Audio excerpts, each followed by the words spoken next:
السلام عليكم ورحمة الله وبركاته.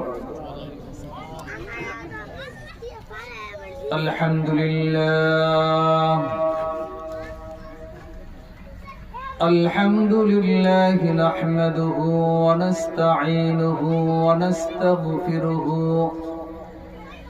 ونؤمن به ونتوكل عليه ونعوذ بالله من شرور أنفسنا ومن سيئات أعمالنا من يهده الله فلا مضل له ومن يضلله فلا هادي له ونشهد أن لا إله إلا الله وحده لا شريك له ونشهد أن سيدنا ونبينا وشفيعنا وحبيبنا ومولانا محمدا عبده ورسوله الذي أرسله الله تعالى بالحق بشيرا ونذيرا وداعيا إلى الله بإذنه وسراجا منيرا أما بعد فقد قال الله تبارك وتعالى في كلامه المجيد وفي فرقانه الحميد أعوذ بالله من الشيطان الرجيم بسم الله الرحمن الرحيم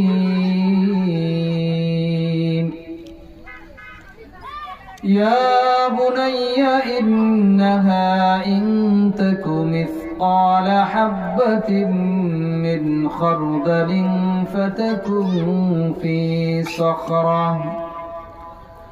فتكن في صخرة أو في السماوات أو في الأرض يأت بها الله إن الله لطيف خبير يا بني أقم الصلاة وأمر بالمعروف وانه عن المنكر واصبر على ما أصابك إن ذلك من عزم الأمور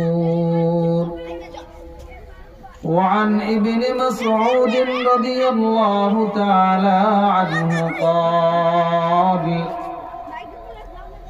قلت يا رسول الله أي الأعمال أحب إلى الله قال الصلاة لوقتها قلت ثم أي قال بر الوالدين قلت ثم أي قال الجهاد في سبيل الله وقال تعالى في شان حبيبه إن الله وملائكته يصلون على النبي يا أيها الذين آمنوا صلوا عليه وسلموا تسليما সকলেই আমরা মুহাব্বতের সাথে একটু দুরূদ ইব্রাহিম পাঠ করি اللهم صل على محمد وعلى آل محمد كما صليت على إبراهيم وعلى آل إبراهيم إنك حميد مجيد اللهم بارك على محمد وعلى آل محمد كما باركت على إبراهيم وعلى آل إبراهيم إنك حميد مجيد بلغ العلا بكماله كشف الدجى بجماله حسنت جميع خصاله صلوا عليه وآله آدمی অদ্দাদাইবা যে মুসলমান করদাই আদমি অদ্দাদাইবা যে মুসলমান করদাই اے خدا قربا شوم احساب اور احسن کردائی اے خدا قربا شوم احساب اور احسن کردائی সবাই একটু জিকির করি লা ইলাহা ইল্লাল্লাহ লা ইলাহা ইল্লাল্লাহ লা ইলাহা ইল্লাল্লাহ لا إله إلا الله لا إله إلا الله محمد رسول الله صلى الله عليه وسلم الحمد لله নিয়ামুল হক মহিলা মাদ্রাসা ও এতিমখানার উদ্যোগে সপ্তম বার্ষিকী ওয়াজ ও দোয়ার মাহফিল। আজকের মাহফিলের আমন্ত্রিত উপস্থিত আমার সম্মানিত সভাপতি সাহেব, হযরত উলামায়ে কেরাম, আমার সামনে উপস্থিত আমার প্রাণপ্রিয় মুসলমান ভাইয়েরা, পর্দার আড়ালে শ্রবণরতা আমার মা ও বোনেরা, আল্লাহ পাকের দরবারে লাখ কোটি শুকরিয়া যে মহান রব্বুল আলামিন আমাদেরকে এই ফিতনা ফাসাদের যুগে দুনিয়ার কাজকর্ম থেকে ফারেক হয়ে আরামের ঘুমের সময় এখন শুইলেই ঘুম আসবে, এই আরামের ঘুমকে ত্যাগ করে বিছানা ছেড়ে একমাত্র আল্লাহর জন্য, আল্লাহর ভালোবাসায় আমাদেরকে এই সামিয়ানার নিচে আসা এবং বসার তৌফিক দান করেছেন যে মহান রব্বুল আলামিন, তার দরবারে শুকরিয়াতান বলি আলহামদুলিল্লাহ। সম্মানিত উপস্থিতি, নেক কাজের তৌফিক পাওয়া, ভালো কাজের তৌফিক পাওয়া, এটাও আল্লাহর পক্ষ থেকে আরেকটা নিয়ামত। আল্লাহ পাক যতক্ষণ পর্যন্ত আপনাকে ভালো কাজ করার মতো তৌফিক না দিবেন, ততক্ষণ পর্যন্ত আপনার আমি ভালো কোনো কাজ করতে পারবো না। যতক্ষণ পর্যন্ত আল্লাহ পাক গুনাহ থেকে বেঁচে থাকার তৌফিক না দান করবেন, ততক্ষণ পর্যন্ত আমরা গুনাহ থেকেও বাঁচতে পারবো না। এই জন্য ভালো কাজের তৌফিক চাওয়া, গুনাহ থেকে মুক্ত থাকার জন্য আল্লাহ তাআলার কাছে তৌফিক চাওয়া, যেন আল্লাহ পাক আমাদেরকে যতদিন দুনিয়ার হায়াত রেখেছেন ততদিন যেন গুনাহমুক্ত জীবন এবং আল্লাহ তাআলার বিধান মোতাবেক জীবন যাপন করতে পারি। আল্লাহ পাক আমাদের সকলকে তৌফিক দান করুন, জোরে বলেন আমিন। এই যে আমরা এইখানে আসলাম, এখানে জ্ঞানী ব্যক্তি ছিলেন, তিনি বেশিরভাগ সময় চুপ থাকতেন এবং কথা বললে সত্য কথা বলতেন। এই জন্য আল্লাহ পাক রব্বুল আলামিন ওনার মর্যাদাকে এত পরিমাণে বৃদ্ধি করে দিয়েছেন, তিনার মুখ দিয়ে যেই উপদেশগুলি ছেলের জন্য বের হয়েছে, এই কথাবার্তাগুলি আল্লাহ পাক রব্বুল আলামিন কোরআনে কারীমের মধ্যে উল্লেখ করে দিয়েছেন। বলেন সুবহানাল্লাহ। লোকমান হাকিম বলেছেন, 1 নাম্বার, ইয়া বুনাইয়া ইন্নাহা ইন তাকু মিসকালা হাববাতিন মিন খারদালিন ফাতাকুন ফি সাখরাতিন আও ফিস সামাওয়াতি আও ফিল আরদি ইয়াতি বিহা আল্লাহ।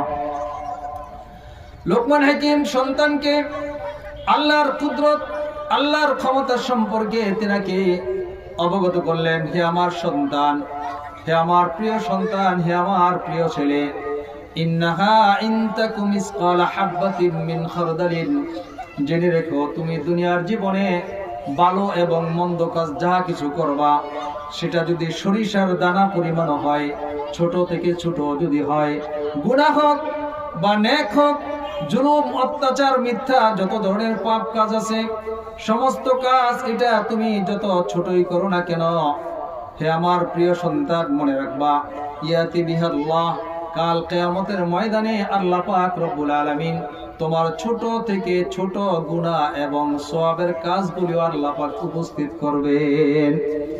সন্তানকে উপদেশ দিয়েছেন, ফাতাকুন ফি সাখরাতিন আও ফিস সামাওয়াতি আও ফিল আরদি ইয়াতি বিহাল্লাহ। হে আমার সন্তান, এই ছোট কাজটি, ছোট গুনাহটি অথবা ছোট আমলটি যদি কোনো পাথরের মধ্যে থেকে থাকে, অথবা আকাশে থেকে থাকে, অথবা জমিনের কোনো গোপন প্রবিষ্টে ঢুকে থাকে, তাহলে সেখান থেকে আল্লাহ পাক কিয়ামতের ময়দানে উপস্থিত করবেন। সুবহানাল্লাহ। আল্লাহ পাক রব্বুল আলামিন বলেন, ওয়ানাদাউল মাওয়াজিনাল কিসত লিয়াউমিল কিয়ামাতি ফালা তুযলামু নাফসুন শাইআ। আমি কিয়ামতের ময়দানে ইনসাফের পাল্লা কায়েম করব।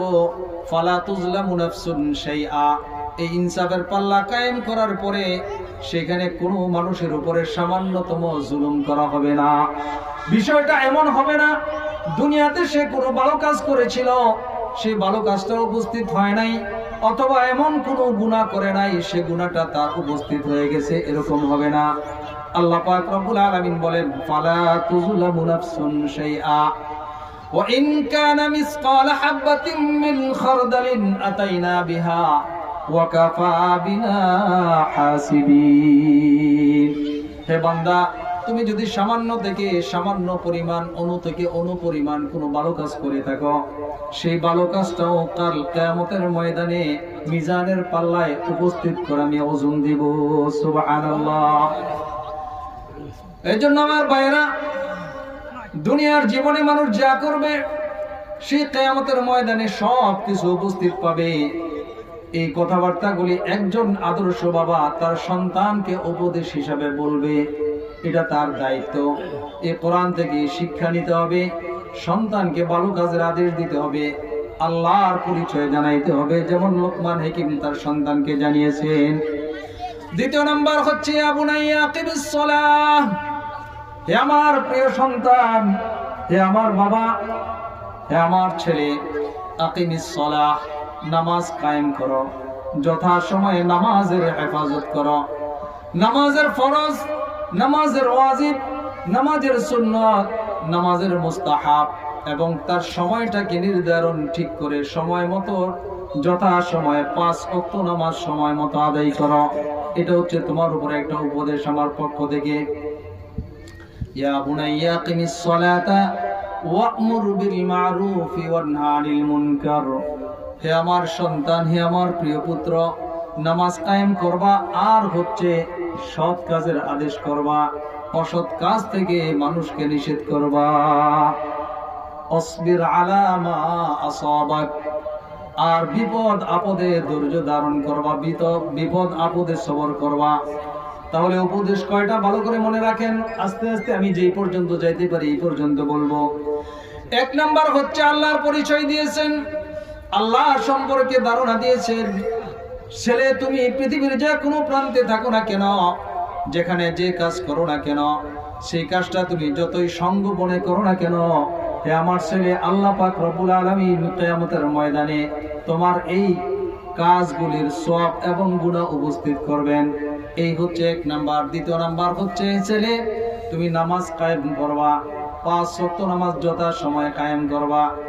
আমার ভাইয়েরা, আমার বাবারা, পর্দার আড়ালের মা বোনেরা, আমার দেশের অবস্থা হচ্ছে, আমাদের ঘরের অবস্থা হচ্ছে, ছেলের উপরে নামাজ ফরজ হয়ে গেছে, ছেলেকে আমরা নামাজের জন্য একবারও বলি না, ঠিক কিনা বলেন?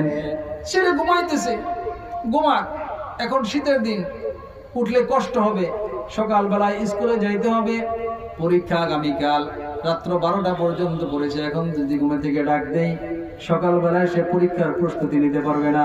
ছেলেকে আরামের ঘুম পড়াইতেছে, জোরে বলেন ঠিক কিনা?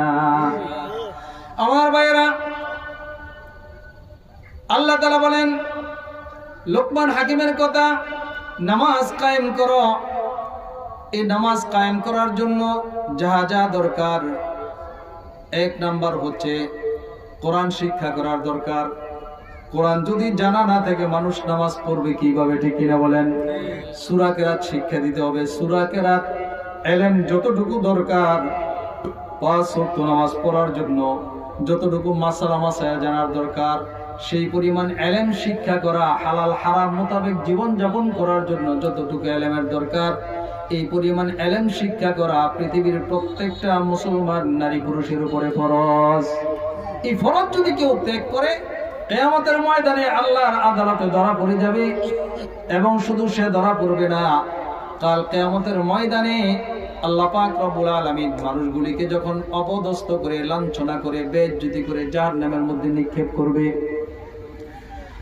প্রত্যেকটা জাহান্নামীদের শরীর কম পক্ষে 60 হাত থেকে 120 হাত লম্বা হবে। 60 হাত থেকে 120 হাত। তো 60 হাত যে হবে বেহেশতীদের, এটা শিওর। আদম আলাইহিস সালাতু ওয়াস সালাম 60 হাত লম্বা ছিলেন। তো জাহান্নামীদের ব্যাপারে ভিন্ন বর্ণনা, 120 হাত লম্বা হইতেও পারে, এরকম একটা বর্ণনা আছে। তার বডিটা যে পরিমাণ লম্বা, মাথার চুলগুলি ঠিক সেই পরিমাণ লম্বা থাকবে। মাথা থেকে পা পর্যন্ত লম্বা লম্বা চুল থাকবে। একজন ফেরেশতা কমপক্ষে 1 হাতে 70 জন মানুষকে জাহান্নামে ধরে নিক্ষেপ করবে। অপদস্থ, লাঞ্ছনা। আল্লাহ পাক কোরআনে পাকে বলেন, ওয়াসিকাল্লাযীনা কাফারু ইলা জাহান্নামা যুমারা হাত্তা ইযা জাউহা ফুতিহাত আবওয়াবুহা ওয়া ক্বালা লাহুম খাযানাতুহা আলাম ইয়াতিকুম রাসূলুম মিনকুম ইয়াতলুনা আলাইকুম আয়াতি রাব্বিকুম ওয়া ইউনযিরুনাকুম লিকাআ ইয়াউমিকুম হাযা। আমার ভাইরা, পর্দার আড়ালে মা বোনেরা, কিয়ামতের ময়দানে যখন জাহান্নামীদেরকে জাহান্নামের দিকে হাঁকায় নিয়ে যাওয়া হবে, যাইতে যাইতে যখন জাহান্নামের দরজার সামনে যাবে, জাহান্নামের দারোগারা, ফেরেশতারা প্রশ্ন করবে, অফুতিহাত আবওয়াবুহা, জাহান্নামের দরজা খুলে দেওয়া হবে জাহান্নামে প্রবেশের জন্য। ইচ্ছা না থাকলেও প্রবেশ করতে হবে। ফেরেশতারা জিজ্ঞেস করবে, আলাম ইয়াতিকুম রাসূলুম মিনকুম, তোমাদের কাছে কি কোনো রাসূল যায় নাই, বার্তাবাহক যায় নাই? এই যে কিয়ামতের এই কঠিন ভয়াবহ অবস্থা হবে, হে দুনিয়ার মানুষ, তোমরা যে জাহান্নামের আসামি হয়ে এই পর্যন্ত আসছো, তোমাদের কাছে কি এরকম বার্তাবাহক যায় নাই যারা এই দিন সম্পর্কে তোমাদেরকে সতর্ক করবে? প্রশ্ন করবে। প্রশ্ন করার পরে তারপরে বলতেছেন, ইয়াতলুনা আলাইকুম আয়াতি রাব্বিকুম, তোমাদের কাছে কোরআনের আয়াত তেলাওয়াত করেছেন। তারপরে ওয়া ইউনযিরুনাকুম, তোমাদেরকে সতর্ক করেছেন, লিকাআ ইয়াউমিকুম হাযা, এই দিন সম্পর্কে তোমাদের মুলাকাত করতে হবে, এই দিনের সামনে উপস্থিত হতে হবে। এরকম কোন বার্তাবাহক, সংবাদবাহক সংবাদ নিয়ে কি তোমাদের কাছে যায় নাই? প্রশ্ন করবে। জাহান্নামীরা উত্তর দিবে, ক্বালু বালা, আমাদের কাছে এসেছিল। জাহান্নামের এই সংবাদ দিয়া, এই দুঃসংবাদ নিয়ে আমাদের কাছে রাসূল এসেছিল, বার্তাবাহক এসেছিল। ওয়াজের ময়দানে উলামায়ে কেরাম বর্ণনা করেছেন, বয়ান করেছেন, কোরআনের আয়াত তেলাওয়াত করেছেন। তখন আল্লাহু আকবার, তারা বলবে, আমাদের কাছে এসেছিল, ওয়ালাকিন হাক্কাত কালিমাতুল আযাবি আলাল কাফিরিন, কিন্তু কাফেরদের জন্য, নাফরমানদের জন্য, আল্লাহর অবাধ্য বান্দাদের জন্য জাহান্নাম নির্ধারণ হয়ে গেছে। জাহান্নামের ফেরেশতারা বলবেন, কিলা দখুলু আবওয়াবা জাহান্নামা খালিদিনা ফিহা, যাও জাহান্নামে প্রবেশ করো, খালিদিনা ফিহা, দুনিয়ার জীবনে যেহেতু নাফরমানি করেছো, এই নাফরমানির শাস্তি স্বরূপ জাহান্নামে চিরস্থায়ী হিসাবে বসবাস করো। আল্লাহ তাআলা বলেন, ফাবিসা মাসওয়াল মুতাকাব্বিরিন, অহংকারীদের জায়গা কতই না নিকৃষ্ট। আমার ভাইরা, এই যে 5 ওয়াক্ত নামাজ দৈনিক 5 বার আল্লাহর পক্ষ থেকে আযান দেওয়া হয়, ঘোষণা করা হয়, ডাকা হয়, নামাজের জন্য ডাকা হয়। যে সমস্ত মানুষগুলি আল্লাহর ডাক শুনে মসজিদে গিয়ে নামাজে হাজির হয়, আর যারা হাজির হয় না তাদের মধ্যে পার্থক্য আছে না নাই? জোরে বলেন। তাদের মধ্যে পার্থক্যটা হচ্ছে এই, যারা নামাজে উপস্থিত হলো না, যারা নামাজ কায়েম করার জন্য আল্লাহর ডাকে সাড়া দিল না, তারা হচ্ছে অহংকারী। তারা আল্লাহর ডাকে সাড়া দেয় নাই, তারা আল্লাহর সাথে অহংকার করেছে। ঠিক কিনা বলেন? আপনাকে যদি আমি ডাকি বা আপনি যদি আমাকে ডাকেন, আমি যখন আপনার ডাকে কোনো সাড়া না দিলাম, পিঠ দিয়ে চলে গেলাম, পিছপা দিয়ে চলে গেলাম, তার মানে হচ্ছে আপনাকে আমি কোনো মূল্যায়ন করলাম না, দাম দিলাম না। ঠিক কিনা বলেন? তার মানে হচ্ছে আমি অহংকার করলাম। আমার বন্ধুগণ খুব ভালোভাবে শোনেন, খুব মনোযোগ সহকারে শোনেন। এই অহংকার যারা করবে, আল্লাহ পাক রব্বুল আলামিন বলেন, ফাবিসা মাসওয়াল মুতাকাব্বিরিন, অহংকারীদের জায়গা কতই না নিকৃষ্ট। সেই কিয়ামতের ময়দানে দুনিয়াতে যারা আল্লাহর নাফরমানি করলো, আল্লাহর ডাকে সাড়া দিল, আর যারা সাড়া দিল না, দুই দলে বিভক্ত হয়ে গেল। যারা সাড়া দিল তারা হচ্ছে আল্লাহ তাআলার ফরমাবরদার বান্দা, মুমিন বান্দা। আর যারা আল্লাহর ডাকে সাড়া দিল না, তারা হচ্ছে আল্লাহর সাথে কুফরি করলো। বলেন নাউজুবিল্লাহ। রাসূলুল্লাহ সাল্লাল্লাহু আলাইহি ওয়াসাল্লাম বলেন, মান তারাকাস সালাতা মুতাআম্মিদান ফাকাদ কাফারা, যে ব্যক্তি ইচ্ছাকৃতভাবে নামাজ ছেড়ে দিল সে কুফরি করলো। সে কি করলো? বলেন কুফরি করলো। তাদের সম্পর্কে আল্লাহ তাআলা বলেন, ফাল্লাযীনা কাফারু কুত্তিয়াত লাহুম সিয়াবুম মিন নার ইসাব্বু মিন ফাওকি রুউসিহিমুল হামীম ইউসহারু বিহি মা ফি বুতুনিহিম ওয়াল জুলুদ। আল্লাহ তাআলা বলেন, যারা কুফরি করবে, যারা আল্লাহর সামনে মাথাকে নত করবে না, আল্লাহর ডাকে যারা সাড়া দিবে না, তারা যে কুফরি করলো, তাদের অবস্থাটা কি হবে? কুত্তিয়াত লাহুম সিয়াবুম মিন নার, তাদেরকে জাহান্নামের আগুনের পোশাক পরায় দেওয়া হবে। বলেন নাউজুবিল্লাহ। আগুনের পোশাক পরা কি সম্ভব? বলেন তো, আল্লাহ পাক আগুন দিয়া পোশাক বানানো কি সম্ভব? সম্ভব। আল্লাহ তাআলার পক্ষে কোনো কিছুই অসম্ভব নাই। আপনি যদি দুনিয়াতে একটু চিন্তা করেন, লোহা যে গালায় রড বানায়, যে আগুনটা, রডটা গালানোর পর এটা সম্পূর্ণ আগুন থাকে। ঠিক কিনা বলেন? তো দুনিয়াতে যদি মানুষ লোহা গালায় আগুনের মতো পানি বানাইতে পারে, আল্লাহ পাক কি আগুনকে যদি অর্ডার করেন যে পোশাক হয়ে যাও, হবে না? হবে, অবশ্যই হবে। আল্লাহ তাআলা বলেন, কুত্তিয়াত লাহুম সিয়াবুম মিন নার, তাদেরকে জাহান্নামের পোশাক পরায় দেওয়া হবে, আগুনের পোশাক পরায় দেওয়া হবে। ইউসাব্বু মিন ফাওকি রুউসিহিমুল হামীম, তাদের মাথার উপরে ফুটন্ত গরম পানি ঢেলে দেওয়া হবে। ইউসহারু বিহি মা ফি বুতুনিহিম ওয়াল জুলুদ, মাথার মধ্যে যখন গরম পানি ঢেলে দেবে, আমার ভাইয়েরা, এই গরম পানিটা মাথা ভেদ করে পেটের ভিতরে ঢুকে নারী বুড়িগুলি গলে পায়খানার রাস্তা দিয়ে বের হয়ে যাবে। নাউজুবিল্লাহ। আরেক বর্ণনায় আছে, যখন মাথার মধ্যে পানি ঢালে দেওয়া হবে, মাথা থেকে পানিগুলি যখন নিচে পড়বে, আল্লাহর জাহান্নামের ফেরেশতারা আল্লাহর অর্ডারে মাথার মধ্যে এমন জোরে একটা লোহার হাতুড়ি দিয়ে বাড়ি দিবে, বাড়ি দেওয়ার সাথে সাথে মাথাটা ফেটে যাবে। এই ফাটা জায়গা দিয়ে যখন উত্তপ্ত গরম পানি ঢেলে দেওয়া হবে, এই পানিটা ইউসহারু বিহি মা ফি বুতুনিহিম ওয়াল জুলুদ, চামড়া এবং পেটের ভিতরে যা আছে সব কিছু গলে নারী বুড়ি পায়খানার রাস্তা দিয়ে বের হয়ে যাবে। আমার ভাইয়েরা, বলেন তো, এই আযাব কি সহ্য করা সম্ভব কিনা? কোনোভাবেই সম্ভব না। তারপরে আর বলতেছেন, ওয়ালাহুম মাকামিউ মিন হাদিদ, তাদের জন্য লোহার হাতুড়ি থাকবে, লোহার হাতুড়ি দিয়ে তাকে পিটানো হবে। কুল্লামা আরাদু আন ইয়াখরুজু মিনহা উঈদু ফিহা ওয়া যুকু আযাবাল হারিক। আল্লাহ তাআলা বলেন, যখন ওই জাহান্নাম থেকে বের হওয়ার জন্য চেষ্টা করবে, আযাব যেই জায়গার মধ্যে হয়, কষ্ট যেই জায়গার মধ্যে হয়, সেখান থেকে মানুষ দ্রুত ভাগার চেষ্টা করে। ঠিক কিনা বলেন? আপনারা কি আমার দিকে আছেন মনোযোগী? কষ্টের জায়গা থেকে মানুষ খুব দ্রুত বের হতে চায়। ঠিক কিনা?